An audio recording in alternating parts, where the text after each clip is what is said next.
আসসালামু আলাইকুম। চতুর্ভুজের ক্লাসে সবাইকে স্বাগতম। প্রথমে সবাই একটু কমেন্টস করে জানান আমার কথা স্পষ্ট শুনতে পাচ্ছেন কিনা এবং বোর্ডের লেখা স্পষ্ট দেখতে পাচ্ছেন কিনা। যদি কথা স্পষ্ট শুনে থাকেন এবং বোর্ডের লেখা যদি স্পষ্ট দেখে থাকেন তাহলে সবাই একটু কমেন্টস করেন অল ক্লিয়ার। আপনাদের চতুর্ভুজের উপর 2টা ক্লাস হবে। আজকে হচ্ছে চতুর্ভুজের প্রথম ক্লাস পার্ট 1 এবং আপনাদের পরিমিতির যে প্রশ্নটা আসে চতুর্ভুজ থেকে প্রশ্নটা আসার সম্ভাবনা বেশি। মানে আমাদের পরিমিতির যতগুলো চ্যাপ্টার আছে এর ভিতর চতুর্ভুজের চ্যাপ্টারটাই বেশি গুরুত্বপূর্ণ। এর জন্য সবাই একটু চতুর্ভুজের ক্লাসটা মনোযোগ সহকারে করার এবং বোঝার চেষ্টা করবেন। খুবই ইজি ক্লাস, মানে খুবই সহজ, এটা পারা কোনো কঠিন কিছুই না, শুধু একটু আলোচনা বেশি।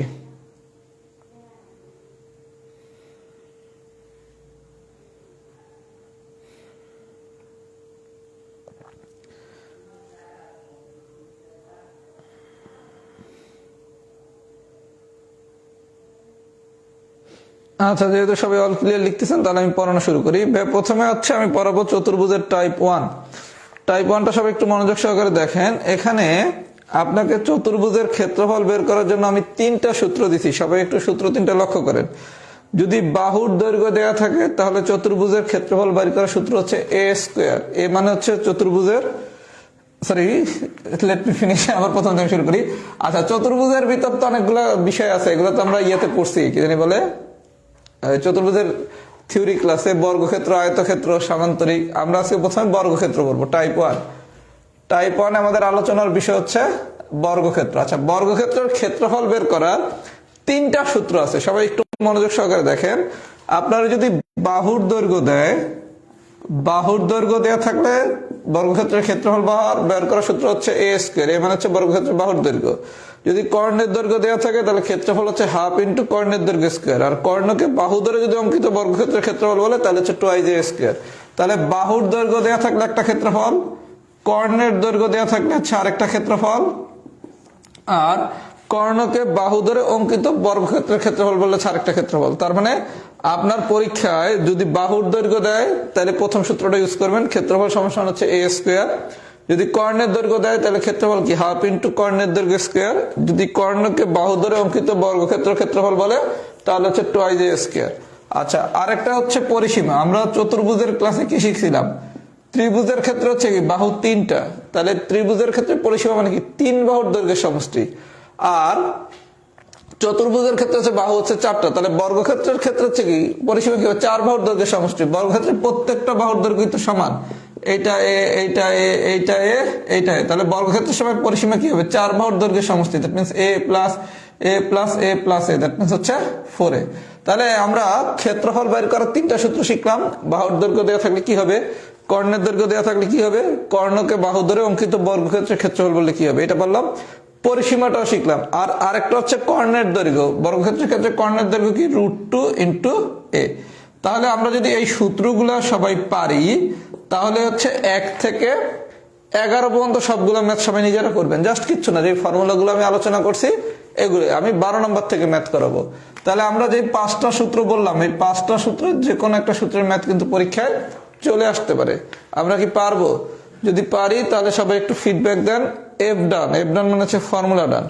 এবার আমি অঙ্ক করানো শুরু করতেছি।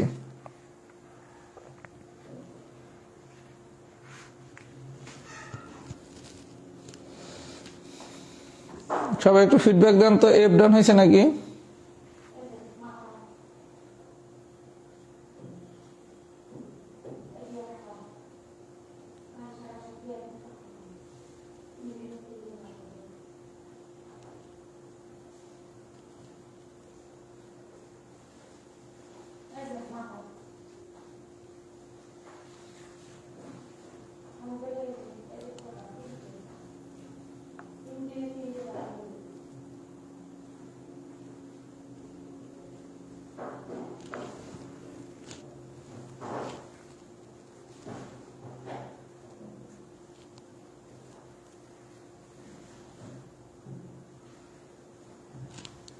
আচ্ছা, সবাই এফ ডান লিখছেন। এবার আসেন তাহলে আমরা একটু ম্যাথ করা শুরু করি। Example number 12। সবাই একটু মনোযোগ সহকারে 12 নম্বর এক্সাম্পলটা দেখেন। এই ধরনের কোশ্চেনই পরীক্ষা আসার চান্স বেশি। এখন আমি যে এক্সাম্পলটা করাবো,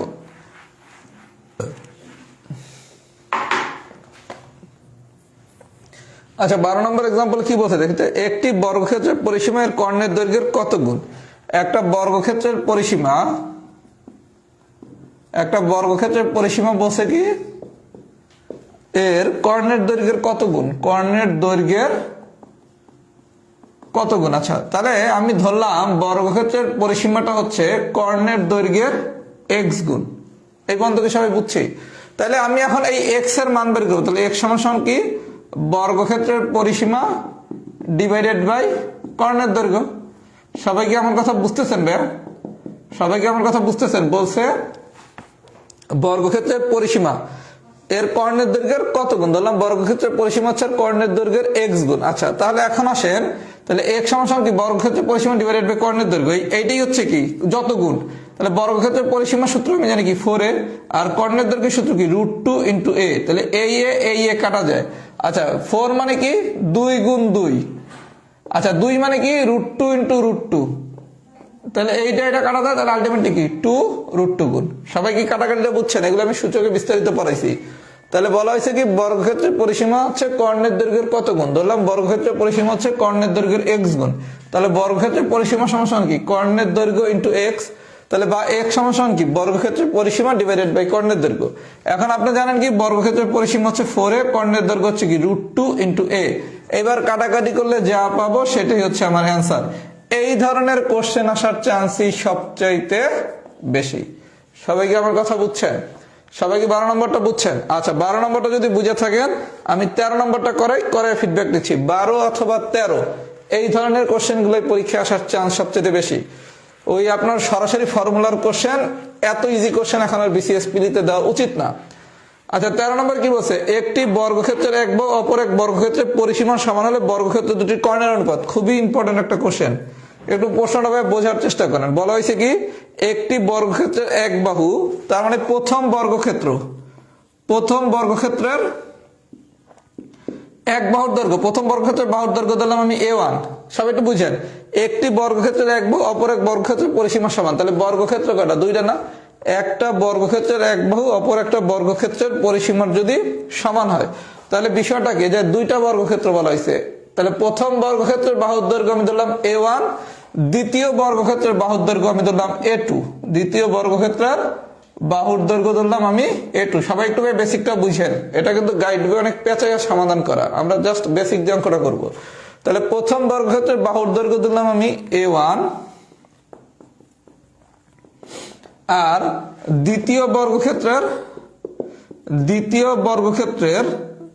বাহুর দৈর্ঘ্য আমি ধরলাম a2। তাহলে প্রথম বর্গক্ষেত্রের বাহুর দৈর্ঘ্য আমি পেলাম a1, দ্বিতীয় বর্গক্ষেত্রের বাহুর দৈর্ঘ্য পেলাম আমি a2। এবার আসেন প্রশ্নে কি বলছে, একটি বর্গক্ষেত্রের এক বাহু অপর এক বর্গক্ষেত্রের পরিসীমা সমান। তাহলে প্রথম বর্গক্ষেত্রের বাহুর দৈর্ঘ্য a1, দ্বিতীয় বর্গক্ষেত্রের পরিসীমা সমান। তাহলে দ্বিতীয় বর্গক্ষেত্রের পরিসীমা মানে কি 4a2 না? আমার দ্বিতীয় বর্গক্ষেত্রের বাহুর দৈর্ঘ্য যদি a2 হয়, তাহলে দ্বিতীয় বর্গক্ষেত্রের পরিসীমা কি হবে 4a2। সবাই বিষয়টা বুঝেন, এগুলো কিন্তু আমি বোঝানোর জন্য লিখছি, এগুলো কিছুই লাগবে না। আপনি সরাসরি পরীক্ষা লিখবেন কি a1 সমান কি 4a2। কথা কি বুঝতে পারছি? তাহলে গল্পটা কি, একটি বর্গক্ষেত্রের এক বাহু অপর এক বর্গক্ষেত্রের পরিসীমা সমান। তাহলে প্রথম বর্গক্ষেত্রের বাহুর দৈর্ঘ্য হচ্ছে a1, দ্বিতীয় বর্গক্ষেত্রের পরিসীমা হচ্ছে কি 4a2। তাহলে a1 সমান কি 4a2, তাহলে বা a1/a2 সমান কি 4। এই পর্যন্ত কি সবাই বুঝছেন? a1/a2 সমান কি 4। এখন আপনার দ্বারা চাইছি কি বর্গক্ষেত্র দুইটির কর্ণের অনুপাত। তাহলে বর্গক্ষেত্র দুইটির কর্ণের অনুপাত মানে কি, প্রথম বর্গক্ষেত্রের কর্ণের দৈর্ঘ্য হবে কি √2 × a1, আর দ্বিতীয় বর্গক্ষেত্রের কর্ণের দৈর্ঘ্য হবে কি √2 × a2। আমার যেহেতু বাহুর দৈর্ঘ্য a1 প্রথম বর্গক্ষেত্রের, তাহলে প্রথম বর্গক্ষেত্রের কর্ণের দৈর্ঘ্য কি √2 × a1, দ্বিতীয় বর্গক্ষেত্রের বাহুর দৈর্ঘ্য যেহেতু a2, তাহলে √2 × a2 হচ্ছে কি কর্ণের দৈর্ঘ্য। তাহলে কর্ণের অনুপাত কি √2 a1 ডিভাইডেড বাই √2 a2। এটা কাটা যায়, a1/a2 মানে কি 4। তাহলে এটার নিচে লেখা যায় কি 4/1। তাহলে অনুপাত কত 4:1। দেখছেন কত ইজি ভাবে প্রমাণটা করা হয়েছে। এগুলো যে কোনো গাইড বই খুললে আপনি বুঝবেনই না কি করছে। তাহলে আমি বেসিকটা কি বুঝাইতে পারছি, এটা আমি কিভাবে আনছি। সবাই কি আমার কথা বুঝছেন? যদি বুঝে থাকেন লেখেন টাইপ 1 ডান, যদি বুঝে থাকেন তাহলে লেখেন টাইপ 1 ডান। টাইপ 1 এর এই দুইটা ম্যাথই হচ্ছে খেলা, বাকি সবগুলো হচ্ছে ললিপপ। মানে শুধুমাত্র যদি ফর্মুলা পারেন তাইলেই বসাই দিলাম, ওটা হয়ে যাবে। একটু ফিডব্যাক দেন, টাইপ 1 ডান।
এই যে একজন লিখছেন আগের চতুর্ভুজের শীটের সাথে আপনি পরিমিতির শীট গ্রুপে দেয়া আছে, গ্রুপ থেকে শীটটা আপলোড করে নেন, ওখানে সবকিছু দেয়া আছে। যে শীটটা দেওয়া হয়েছে গ্রুপে পরিমিতির শীটটা দেয়া আছে, ওই শীটটা আপলোড করে নিয়েন বা ডাউনলোড করে নিয়েন, ওখানেই সবকিছু পাবেন। এখনো যদি শীট খুঁজে না পান রে ভাইয়া, তাহলে কি হবে? শীটটাও কি খুঁজে বের করে দেওয়ার দায়িত্ব আমার?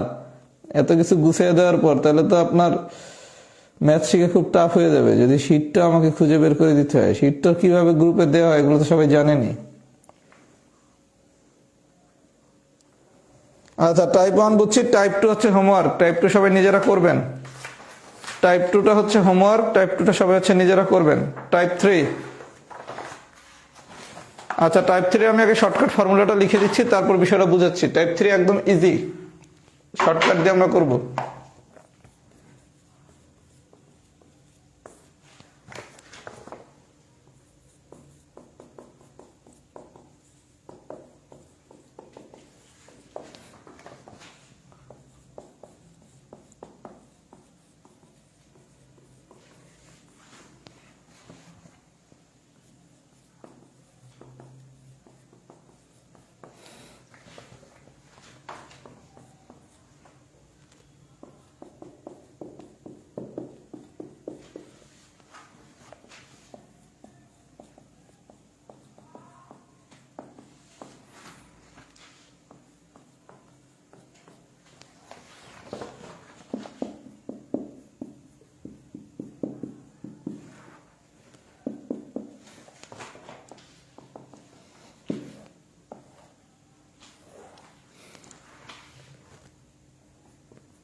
আচ্ছা ভাইয়া, সবাই একটু এই চার্টটা বোঝার চেষ্টা করেন, তাহলে টাইপ 3 হয়ে যাবে। সবাই একটু মনোযোগ দেন আমি কি বুঝাইতে যাচ্ছি আর কি করতে যাচ্ছি।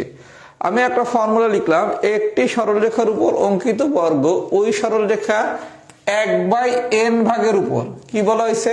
একটি সরলরেখার উপর অঙ্কিত বর্গ ওই সরলরেখার 1/n ভাগের উপর অঙ্কিত বর্গের n স্কয়ার গুণ। সবাই একটু মনোযোগ দিয়ে বোঝেন। বলা হয়েছে কি একটি সরলরেখার উপর অঙ্কিত বর্গ ওই সরলরেখার 1/n ভাগের উপর অঙ্কিত বর্গের শুধু নিচের যে ভ্যালুটা থাকবে তার স্কোয়ার। মানে কি?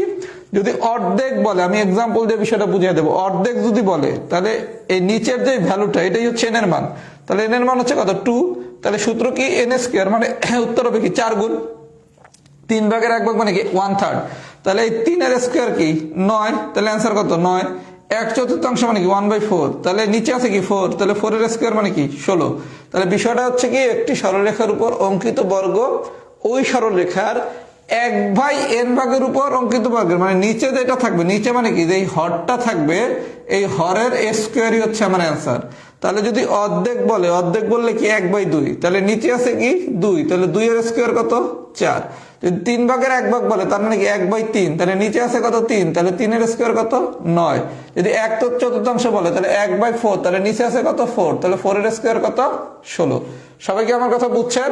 যদি বিষয়টা বুঝে থাকেন আমরা একটু টাইপ 3 এক্সাম্পল দিয়ে বিষয়টা বুঝি। এক্সাম্পল নাম্বার 1, একটি সরলরেখার উপর অঙ্কিত বর্গ ওই সরলরেখার অর্ধেকের উপর। বিষয়টা দেখেন, টাইপ 3 অঙ্ক নাম্বার 1 দেখেন একটু সবাই। একটি সরলরেখার উপর অঙ্কিত বর্গ ওই সরলরেখার অর্ধেকের উপর। একটি সরলরেখার উপর অঙ্কিত বর্গ ওই সরলরেখার অর্ধেকের উপর। অর্ধেকের উপর মানে কি 1/2। আচ্ছা, অর্ধেকের উপর অঙ্কিত বর্গের কত গুণ? আমি কি বলছি? নিচে যা থাকবে তার শুধু স্কোয়ার। তাহলে 1/2 আছে, তাহলে নিচে আছে কত? 2। তাহলে 2 এর স্কোয়ার করলে কত? 4। তাহলে কয় গুণ? 4 গুণ। সবাই কি আমার কথা বুঝছেন? তার মানে সামারিটা কি, এই নিচে যেই মানটা থাকবে মানে হরে, হরে যেই মানটা থাকবে তারে শুধু আমি স্কোয়ার করে দেবো। স্কোয়ার করে দিলে আমার অ্যান্সার। সবাই যদি পুরো বিষয়টা বুঝে থাকেন তাহলে একটু ফিডব্যাক দেন। টাইপ 3 ডান। সবাই যদি পুরো বিষয়টা বুঝে থাকেন তাহলে একটু ফিডব্যাক দেন। টাইপ 3 ডান।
আচ্ছা, তাহলে আমরা বর্গক্ষেত্রের বিষয়টা বুঝছি।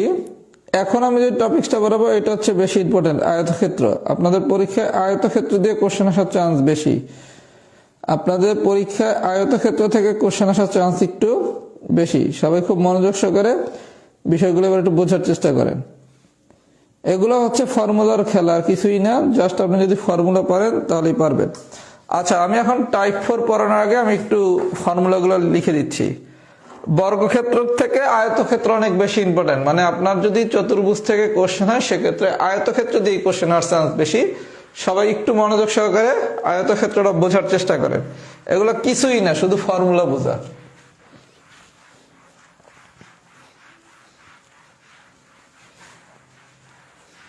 সবাই একটু মনোযোগ দেন ভাইয়া। টাইপ 4 পারলে টাইপ 5ও পারবেন। আমরা এই দুইটা টাইপই আজকে করব। এখান থেকে পরীক্ষায় প্রশ্ন আসার চান্স বেশি। টাইপ 4 আমি সূত্রগুলো একটু লিখে দিচ্ছি।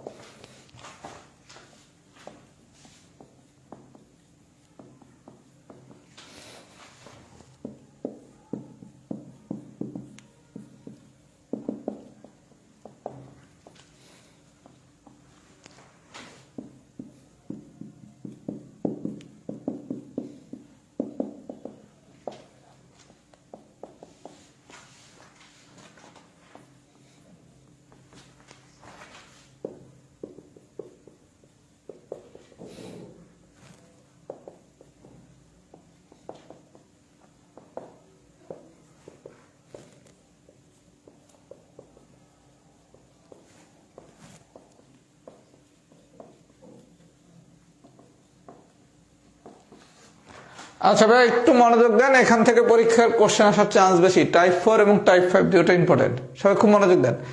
আয়তক্ষেত্রের ক্ষেত্রফল বের করার সূত্র কি?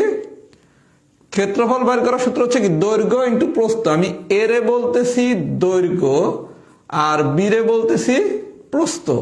তাহলে আয়তক্ষেত্রের ক্ষেত্রফল বের করার সূত্র কি? দৈর্ঘ্য ইন্টু প্রস্থ। আচ্ছা, তাহলে ক্ষেত্রফল বের করার সূত্র কটাম কি? দৈর্ঘ্য ইন্টু প্রস্থ। পরিসীমা বের করার সূত্র হচ্ছে 2 ইন্টু এ প্লাস বি। মানে আমরা দৈর্ঘ্য প্রস্থ দিয়ে মনে না রাখা মনে রাখবো এ বি দিয়া। এ মানে হচ্ছে দৈর্ঘ্য, বি মানে হচ্ছে প্রস্থ। তাহলে ক্ষেত্রফল বের করার সূত্র কি? A B. পরিসীমা বের করার সূত্র কি? 2 ইন্টু এ প্লাস বি।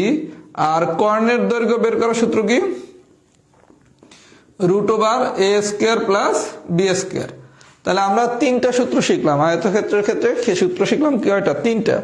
একটা হচ্ছে ক্ষেত্রফল। ক্ষেত্রফল কি হবে? দৈর্ঘ্য ইন্টু প্রস্থ। এভাবে মনে না রেখে আমরা কিভাবে মনে রাখবো? ক্ষেত্রফল হচ্ছে এ বি। এ মানে হচ্ছে দৈর্ঘ্য, বি মানে হচ্ছে প্রস্থ। এ মানে হচ্ছে দৈর্ঘ্য, বি মানে হচ্ছে প্রস্থ। প্রস্থের আরেকটা নাম হচ্ছে বিস্তার। আচ্ছা, দৈর্ঘ্য আর প্রস্থের মধ্যে কি? বড় যেটা সেটা হচ্ছে দৈর্ঘ্য, ছোট যেটা সেটা হচ্ছে প্রস্থ। তার মানে কখনো যদি আপনাকে দৈর্ঘ্য না বললে বড় বাহুর দৈর্ঘ্য বলে, তার মানে কি? সেটা হচ্ছে এ। কখনো যদি প্রস্থ না বললে ছোট বাহুর দৈর্ঘ্য বলে, সেটা হচ্ছে কি? বি। তাহলে আমরা শিখলাম কি? এ মানে হচ্ছে আমার দৈর্ঘ্য, বি মানে হচ্ছে প্রস্থ বা বিস্তার। আর যদি বড় বাহুর দৈর্ঘ্য বা ছোট বাহুর দৈর্ঘ্য বলে, তাহলে বড় বাহুর দৈর্ঘ্য হচ্ছে দৈর্ঘ্য আর ছোট বাহুর দৈর্ঘ্য হচ্ছে প্রস্থ। তাহলে ক্ষেত্রফল হচ্ছে কি? A B. ক্ষেত্রফল অবশ্যই কি হবে? বর্গ একক। পরিসীমা হচ্ছে কি? 2 ইন্টু এ প্লাস বি। আচ্ছা, আর কর্ণের দৈর্ঘ্য কি? √a² plus b²। সবাইকে অবশ্যই এই সূত্র তিনটা জানতে হবে, তা নাহলে আপনি টাইপ 4ও পারবেন না, টাইপ 5ও পারবেন না। আচ্ছা, তাহলে আমরা একটু এখন ম্যাথ করা শুরু করি। প্রথমে আসেন এক্সাম্পল নাম্বার 1।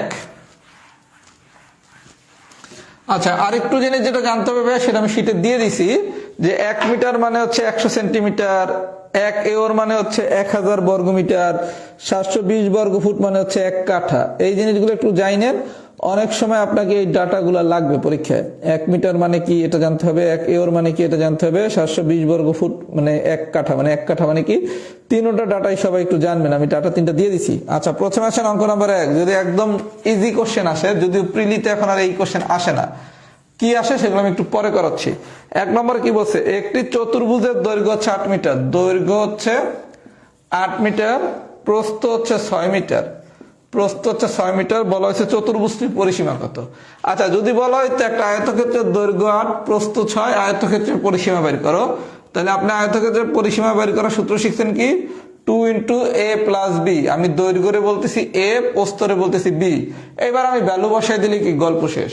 যদি প্রশ্নটা এরকম হইতো যে আয়তক্ষেত্রের দৈর্ঘ্য 8, প্রস্থ 6, এবার আয়তক্ষেত্রের পরিসীমা বের করো, তখন আমি এই জায়গায় ভ্যালুটা বসাই দিলে কিন্তু গল্পটা হয়ে যেত। কিন্তু আপনাকে পরীক্ষার প্রশ্নটা কিন্তু আয়তক্ষেত্র বলে নাই, বলছে কি একটা চতুর্ভুজের দৈর্ঘ্য 8 মিটার, প্রস্থ 6 মিটার, চতুর্ভুজটির পরিসীমা কত। আচ্ছা, আমরা জানি কি বর্গক্ষেত্রের ক্ষেত্রে আমরা এগুলো চতুর্ভুজের ক্লাসিফিকেশনের সময় পড়ছি। চতুর্ভুজের ক্ষেত্রে আমরা যেটা শিখছি, বর্গক্ষেত্রে কি 4টা বাহু সমান, আর যদি দৈর্ঘ্য আর প্রস্থ ভিন্ন হয় তখন হয় কি আয়তক্ষেত্র। এটা আমরা শিখছি না? তাহলে যেহেতু দৈর্ঘ্য বলছে 8 আর প্রস্থ বলছে 6, তাহলে এটা কি হবে? আয়তক্ষেত্র হবে। তাহলে আয়তক্ষেত্রের পরিসীমা কি 2 × a + b। এখন মান বসাই দিবেন। তার মানে পরীক্ষা আপনারা সরাসরি আয়তক্ষেত্র বলতে পারে, অথবা সরাসরি আয়তক্ষেত্র না বললে চতুর্ভুজও বলতে পারে। তখন আপনাকে ডাটা দেখে বুঝতে হবে এটা আসলে কি। কথা কি বুঝাইতে পারছি?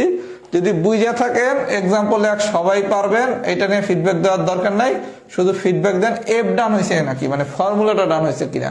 কারণ আপনি যদি ফর্মুলাগুলো না বোঝেন তাহলে কিন্তু আপনি টাইপ 5ও পারবেন না। টাইপ 5 আরো বেশি ইম্পর্টেন্ট। কথা কি বুঝাইতে পারছি? আমরা এখন একটু ইম্পর্টেন্ট ম্যাথের দিকে ঢুকবো এই টাইপের।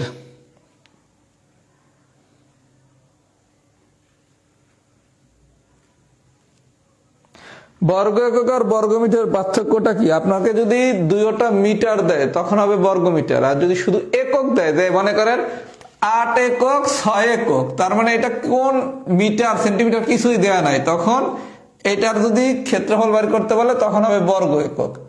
আর এটা যদি একক না দিয়ে মিটার দেয়, এটাও যদি মিটার দেয় তখন হবে কি বর্গ মিটার। মানে একক মানে হচ্ছে এটা মিটার হইতে পারে, সেন্টিমিটার হইতে পারে, প্রশ্ন উল্লেখ করে দেয় নাই।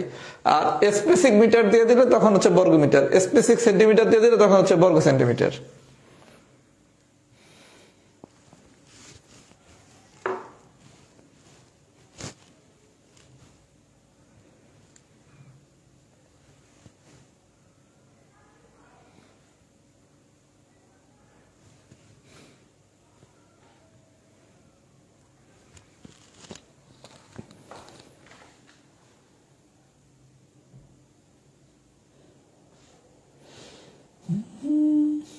আমি আবার বলতেছি ভাইয়া, আপনাদের এই পরিমিতি অধ্যায় পড়ার প্রথম কন্ডিশন হচ্ছে সূত্র জানতে হবে। সূত্র না জানলে কোনো উপায় নাই। আমি একটা সূত্রে খুব সুন্দর ডিজাইন পাইছি, এই ডিজাইনটা আমি পোস্ট করে দেবো না রাহাত জব ম্যাথ। ওই সূত্রগুলা ওখান থেকে একটু সবাই সুন্দর করে খাতা একটু নোট আকারে শীট মানে পড়ার টেবিলে রাখতে পারেন।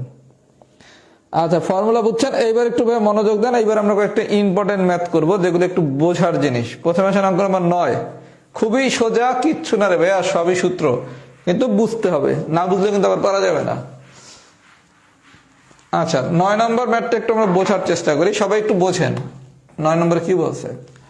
বলা হয়েছে একটি আয়তক্ষেত্রের দৈর্ঘ্য হচ্ছে 18 সেন্টিমিটার, প্রস্থ হচ্ছে 10 সেন্টিমিটার। একটা আয়তক্ষেত্রের দৈর্ঘ্য 18 সেন্টিমিটার আর প্রস্থ 10 সেন্টিমিটার। ভাইয়া সবাই একটু বুঝছেন গল্পটা?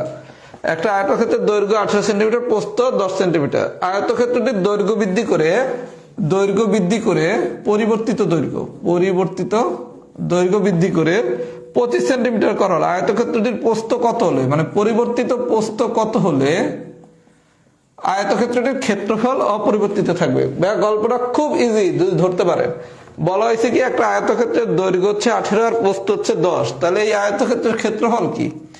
ক্ষেত্রফল হচ্ছে দৈর্ঘ্য ইন্টু প্রস্থ। আচ্ছা, তাহলে এই ক্ষেত্রফল কি পেলাম? দৈর্ঘ্য ইন্টু প্রস্থ। আচ্ছা, এইবার বলছে আপনি এই আয়তক্ষেত্রের দৈর্ঘ্যটা পরিবর্তন করে 25 বানাইছেন, তাহলে পরিবর্তিত দৈর্ঘ্য এটা হচ্ছে প্রথম দৈর্ঘ্য, আর এটা হচ্ছে কি পরিবর্তিত দৈর্ঘ্য। পরিবর্তিত দৈর্ঘ্য হচ্ছে 25।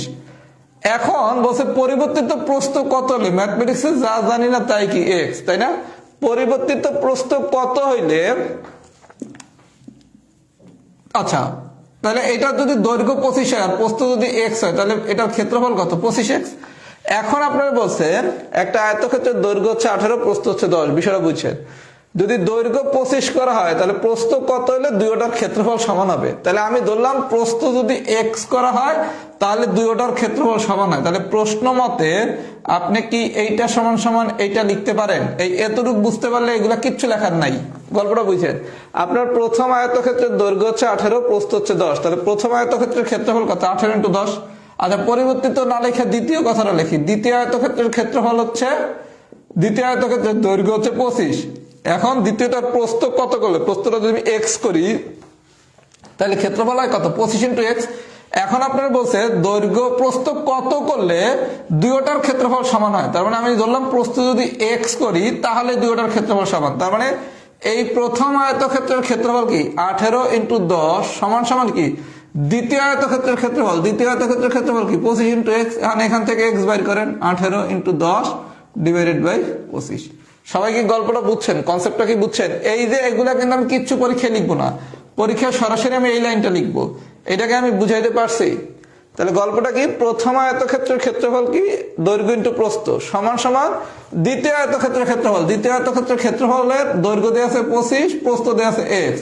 আর এই এক্স বাইর করলে কি গল্প শেষ। আমি কি কনসেপ্টটা বুঝাইতে পারছি? আমি কি কনসেপ্টটা বুঝাইতে পারছি? যদি বুঝাইতে পারি, আপনি কিন্তু দেখেন দৈর্ঘ্য ইন্টু প্রস্থ দিয়েই করছেন। মানে আয়তক্ষেত্রের ক্ষেত্রফল তো আপনাকে দৈর্ঘ্য ইন্টু প্রস্থ করেই করতে হবে, অন্য কোনো ভাবে তো আর হবে না। কিন্তু জাস্ট শুধু জিনিসটা বুঝতে হবে, তাইলে অঙ্কটা হয়ে যাবে। সবাই যদি এই বন্ধু বুঝে থাকেন একটু ফিডব্যাক দেন তো বুঝছি।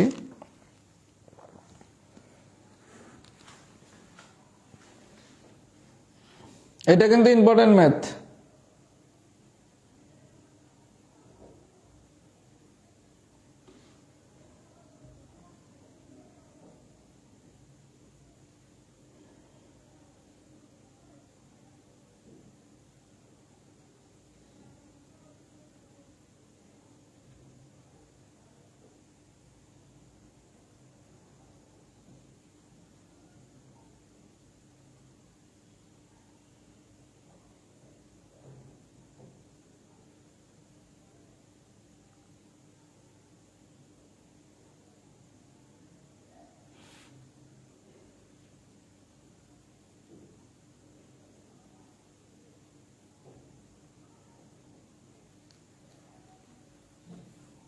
এটা কিন্তু ইম্পর্টেন্ট ম্যাথ ভাইয়া।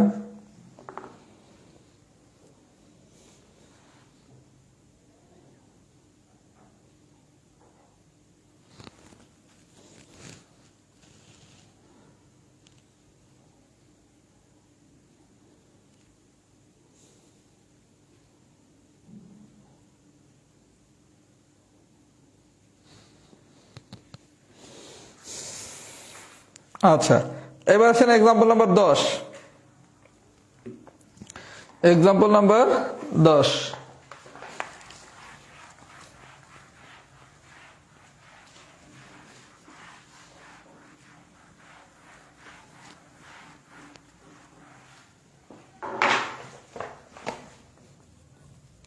আচ্ছা, 10 নম্বরে কি বলছে একটু দেখি।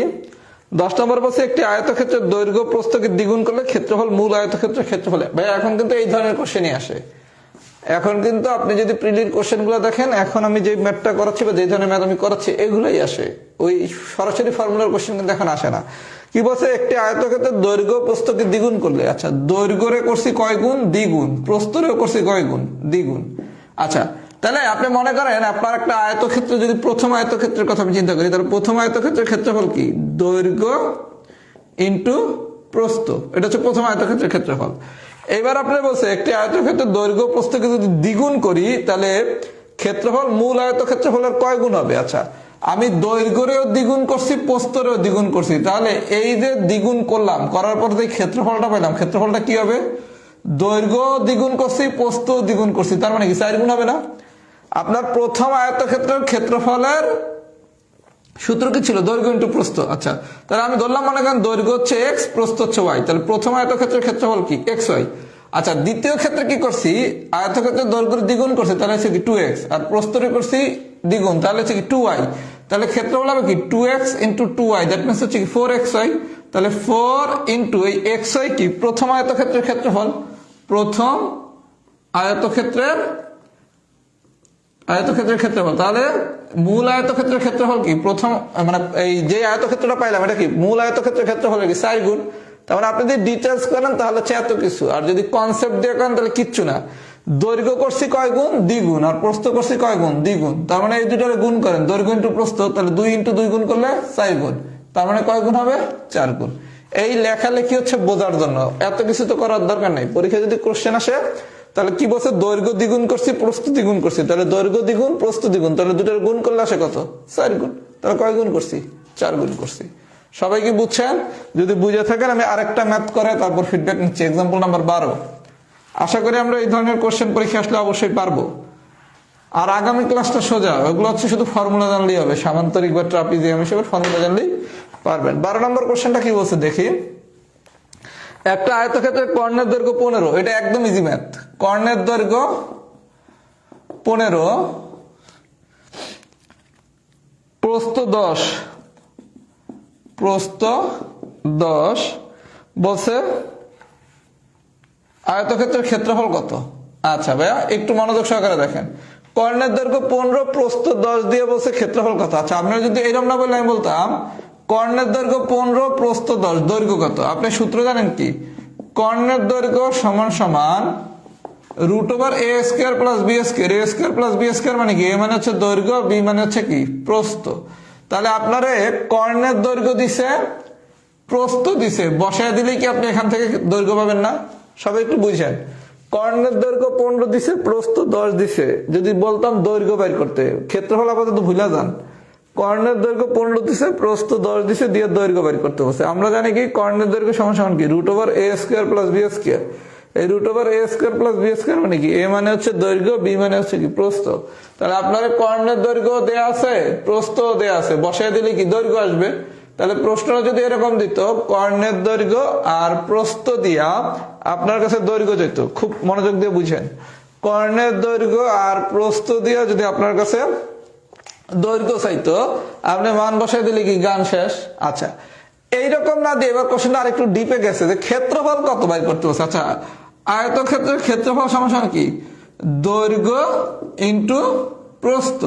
তাহলে আমার ভাইয়া প্রস্থ দিছে, আর যদি কোনোভাবে আমি দৈর্ঘ্য বের করতে পারি তাহলে তো হয়ে গেল। আর দৈর্ঘ্য কেমনে বের করবেন, আপনি শিখছেন কি, কর্ণের দৈর্ঘ্য সমান সমান কি দৈর্ঘ্য স্কয়ার প্লাস প্রস্থ স্কয়ার। এখন এখানে আপনি কর্ণের দৈর্ঘ্য আর প্রস্থ বসিয়ে দিলে কি আপনার দৈর্ঘ্য চলে আসবে। এইবার এখানে লাইনটা বসিয়ে দিলে অঙ্কটা হয়ে যাবে। তার মানে আপনাকে যদি এই ধরনের কোনো কোশ্চেন দেয়, তখন আপনাকে কর্ণের দৈর্ঘ্য সমান সমান দৈর্ঘ্য স্কয়ার প্লাস প্রস্থ স্কয়ার, এই কনসেপ্ট ইউজ করে যদি প্রস্থ দেওয়া থাকে তাহলে দৈর্ঘ্য বের করবেন, দৈর্ঘ্য দেওয়া থাকলে প্রস্থ বের করবেন। সবাইকে আমার কথা বুঝছে?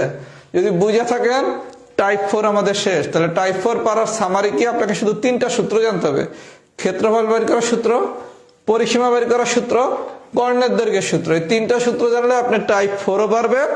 এখন আমি টাইপ 5 পড়াবো, টাইপ 5ও পারবেন। তার মানে বিষয়টা হচ্ছে কি, বিষয়টা হচ্ছে খুব সিম্পল। আপনারা যদি গত ক্লাস থেকে লক্ষ্য করি পরিমিতির পড়ার প্যাটার্ন, শুধু সূত্র জানতে হবে, এখানে খুব বেসিক টেসিকের ইউজ নেই। আপনি যদি ফর্মুলাটা বোঝেন, ওইবার এই রিলেটেড যেই কোশ্চেন আসবে আপনি তাই পারবেন। কথা কি বুঝাইতে পারছি? সবাই একটু ফিডব্যাক দেন তো, টাইপ 4 কি ডাউন হয়েছে নাকি।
আচ্ছা, এইবার আসেন টাইপ 5, আজকের দিনের লাস্ট টাইপ।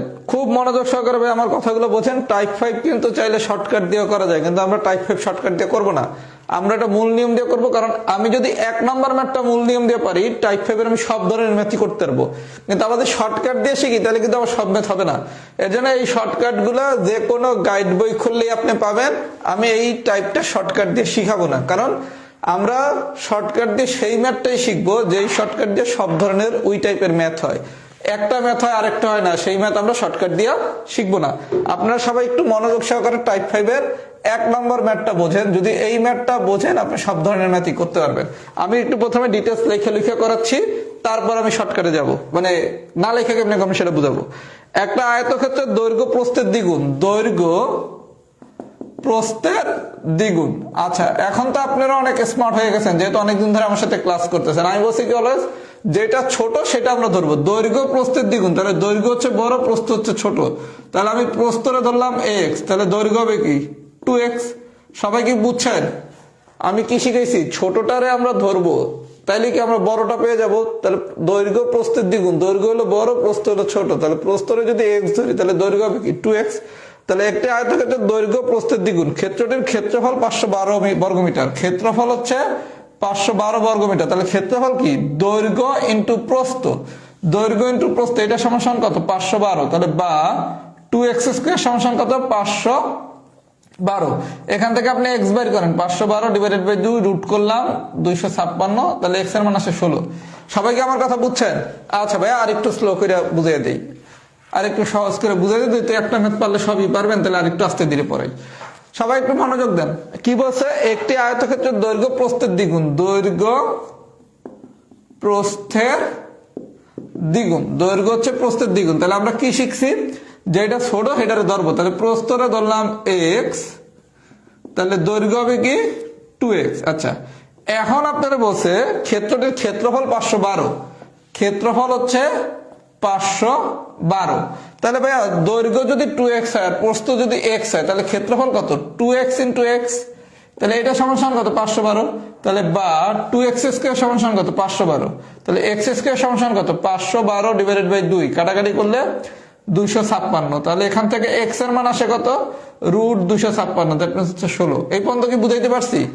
x এর মান আসলো 16। এখন যদি বলা হয় দৈর্ঘ্য নির্ণয় করতে, দৈর্ঘ্য মানে কি 2x, তাহলে x এর মান বসায় দেন। তাহলে দৈর্ঘ্য কত 32। বুঝছেন? অঙ্ক নাম্বার 1 যদি দৈর্ঘ্য বের করতে পারলে তাহলে কি 32, যদি প্রস্থ বের করতে বলে x 16, যদি পরিসীমা বের করতে বলে পরিসীমা কি আয়তক্ষেত্রের পরিসীমা সমান কি 2 ইন্টু দৈর্ঘ্য প্লাস প্রস্থ। তাহলে দৈর্ঘ্য হচ্ছে আমার 16, প্রস্থ হচ্ছে আমার 32। তাহলে 48-এর সাথে 2 গুণ করলে 96, তাহলে পরিসীমা হচ্ছে 96। সবাইকে আমার কথা বুঝছেন? তাহলে গল্পটা কি? গল্পটা হচ্ছে এই যে প্রশ্ন মতে যেটা দেয়া আছে, প্রশ্ন মতে দেয়া আছে কি ক্ষেত্রফল, এখান থেকে আমি x এর মানটা বাইর করে নেব। প্রশ্ন মতে যে ক্ষেত্রফলটা দেয়া আছে, এখান থেকে আমি x এর মানটা বাইর করে নেব। এইবার আপনারা যা বাইর করতে বলছে তা বাইর করবেন। যদি দৈর্ঘ্য বাইর করতে বলে তাহলে দৈর্ঘ্যের x এর জায়গায় মান বসাবো, প্রস্থ বাইর করতে বললে প্রস্থের x এর জায়গায় মান বসাবো, যদি পরিসীমা বের করতে বলে তাহলে পরিসীমার জায়গায় মান বসাবো। সবাই কি আমার কথা বুঝছেন? এগুলো কিন্তু শর্টকাট দিয়ে করা যায়, কিন্তু আমরা শর্টকাট দিয়ে করবো না, কারণ তখন আবার 3 নম্বর ম্যাথটা হবে না। ওই শর্টকাট দিয়ে 2 নম্বর ম্যাথটা হবে না। এর জন্য আমরা একটা নির্দিষ্ট নিয়মে মনে রাখলাম, যে এই নিয়মের মাধ্যমে আমরা সবগুলো ম্যাথ করতে পারবো। আমি আরো 2টা ম্যাথ দেখাচ্ছি। সবাই একটু ফিডব্যাক দেন, এক্সাম্পল 1 কি ডান হয়েছে নাকি? সবাই একটু ফিডব্যাক দেন তো, এক্সাম্পল 1 কি ডান হয়েছে নাকি?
আচ্ছা, সবাই যদি বুঝে থাকেন, এবার একটু ইম্পর্টেন্ট একটা নোট আছে, নোটটা একটু সবাই খাতায় লিখে নেন, তারপর আমি পরবর্তী অংশ বুঝাচ্ছি।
আচ্ছা ভাই, এগুলো আমি অসংখ্যবার আলোচনা অলরেডি করে ফেলছি, এগুলো নিয়ে কারো আর কোনো সমস্যার কথা না, এগুলো সরল যৌগিক মনে হতে আমি বলেছি।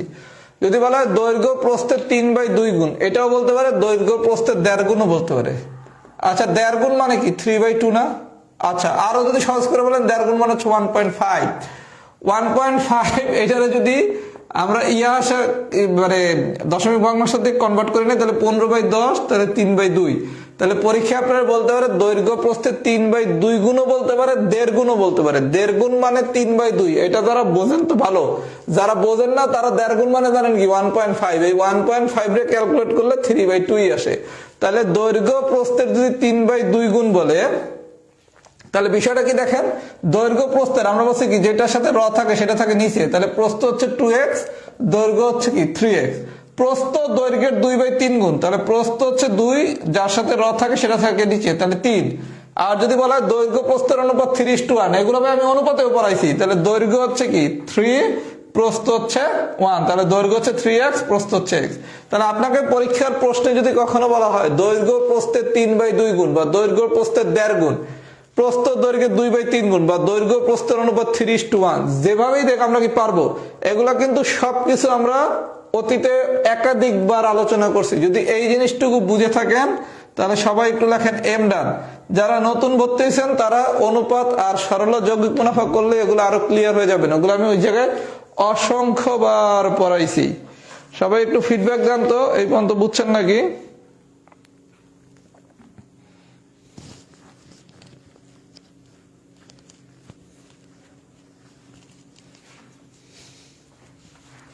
আচ্ছা, প্রিলির পরীক্ষা কবে হবে এই ধরনের কি কারো কাছে কোনো ইনফরমেশন আছে? একটু কমেন্টসে জানান তো কার কাছে কি ইনফরমেশন আছে, প্রিলির পরীক্ষা কবে হইতে পারে?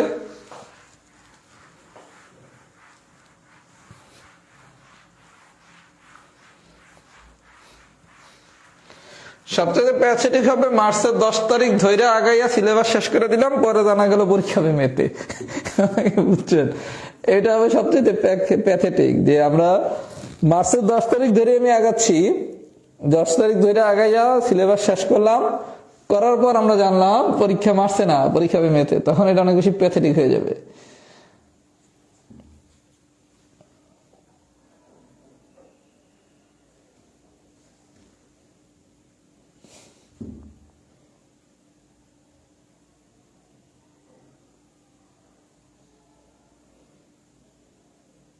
মে মাসে হলে অনেকের জন্যই ভালো,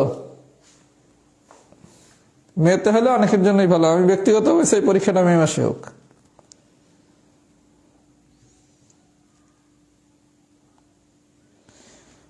কারণ আপনার মার্চ মাসে হইলে অনেকের পক্ষে প্রিপারেশনটা কমপ্লিট করা সম্ভব হবে না, মানে আপনি তখন হয়তো সিলেবাস শেষ করছেন কিন্তু খুব ভালো রিভিশন করতে পারেন নাই।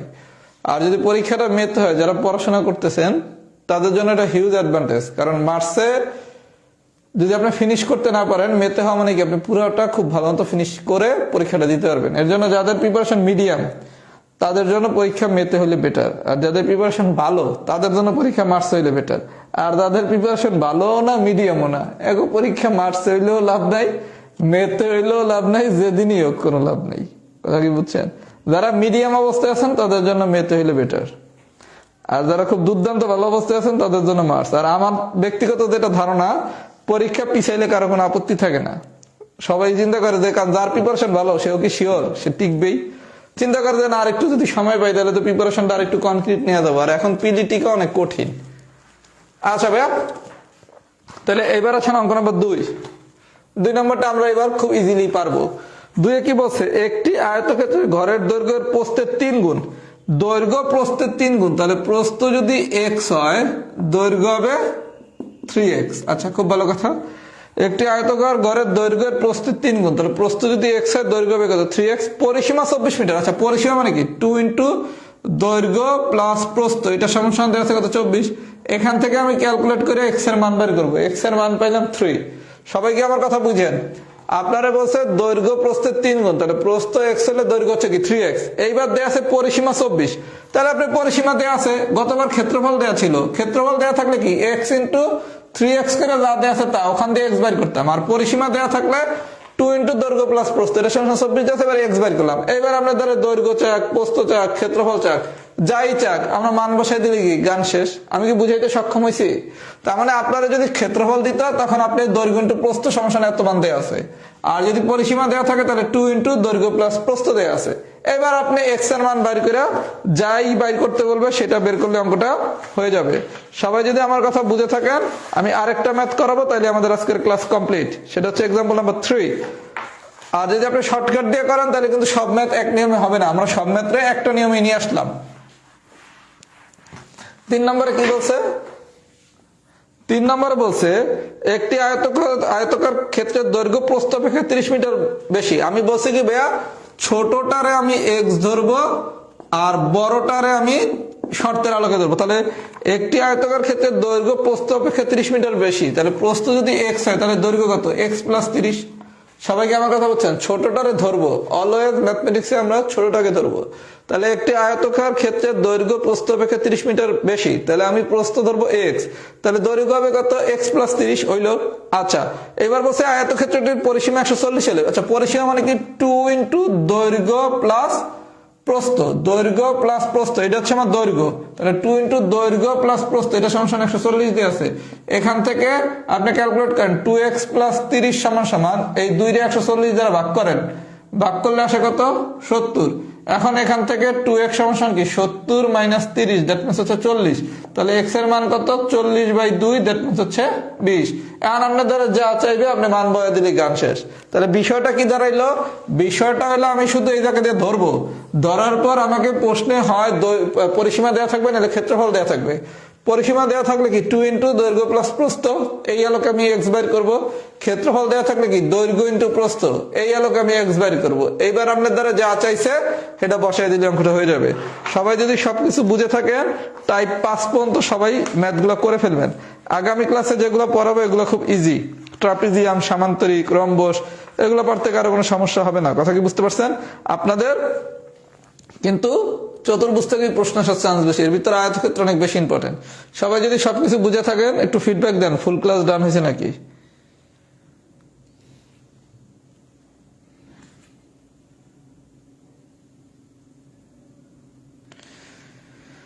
ফার্স্ট টাইম যারা বিসিএস দিবেন তারা কখনোই মন মতো প্রিপারেশন নিতে পারবেন না, এটা হচ্ছে চিরন্তন সত্য কথা। যারা ফার্স্ট টাইম পিলি দিবেন এদের প্রিপারেশন কখনোই 100% হয় না। আপনি যেভাবে পড়তেছেন পড়তে থাকেন, প্রথমবার যারা পিলি টিকবেন তারাও 100% প্রিপারেশন নিয়ে পিলি টিকবেন না, কিছু গ্যাপ থাকবেই, কোনো সমস্যা নাই। আর এগুলো এত বড় সিলেবাসের পরীক্ষা, মনে করেন আপনি একটা জিনিস পারেন না, এই জিনিসটা আসার সম্ভাবনা যতটুকু, না আসার সম্ভাবনা তার থেকে আরো বেশি।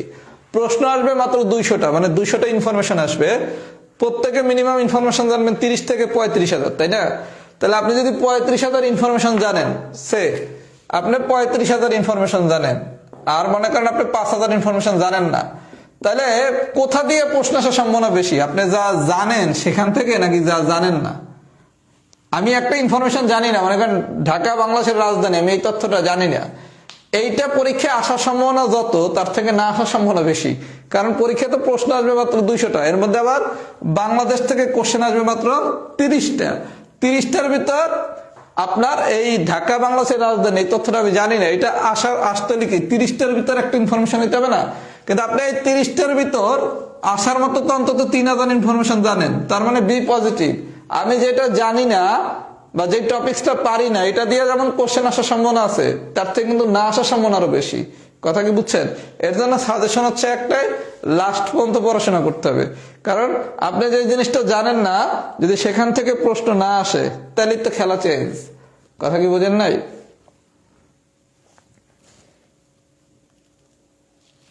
আমার এখানে এই যে অনেকে কিচ্ছু পারে না, পরিমিতিতে সে শুধু আয়তক্ষেত্র পারে, প্রশ্ন আসছে আয়তক্ষেত্র দিয়ে, তো বেঁচে গেলেন। কিন্তু পরিমিতি কিছুই পারে না, হ্যাঁ কোশ্চেন দিক দিয়ে আসবে, এর কোনো লাভ আছে? মানে আপনি পরিমিতি কিছু পারেন না আয়তক্ষেত্র ছাড়া, এখন প্রশ্নটা আয়তক্ষেত্র দিয়ে আসছে, তাহলে তো বেঁচে গেলেন। আর যে কিছুই পড়বে না, সে তো পরিমিতি দিয়ে যাই আসুক পারবে না। এর জন্য আমার সাজেশন হচ্ছে লাস্ট পর্যন্ত লাগিয়ে থাকতে হবে, এইসব জায়গায় সাইডে কোনো লাভ নাই। এটাই তো ইম্পর্টেন্ট, যা জানি সেটা ভুল হয়, জানা জিনিস যত কম ভুল করবেন আপনি তত সেফ। বিশেষ করে যারা পড়াশোনা করে তারা মোটামুটি চান্স পাইতে যে এই মার্কটা পিলিতে লাগে, এই মার্কটা তাদের সবারই কমন পড়ে। এখন খেলা হচ্ছে আপনি যা জানেন এটা ঠিক কতটুকু রাইট করে আসতে পারছেন। ভুল তো আপনি করবেনই, পৃথিবীতে পরীক্ষা হচ্ছে এমন একটা জিনিস যে আপনি যা জানেন তার একটা জিনিস হলো ভুল করে আসবেন, এটার নামই তো পরীক্ষা। যে সবই রাইট লিখে আসেন তাহলে তোর এটা পরীক্ষা হলো না। এখন ভুলের পরিমাণটা অনেক কমাতে হবে। কথা কি বুঝতে পারছেন? জানি ভুল খুব কম হয়, এর জন্য বেশি বেশি পরীক্ষা দিবেন। যত বেশি পরীক্ষা দিবেন তত তত ভুল হওয়ার চান্স কমবে। আচ্ছা, তাহলে সবাই ভালো থাকবেন। আল্লাহ হাফেজ, আসসালামু আলাইকুম।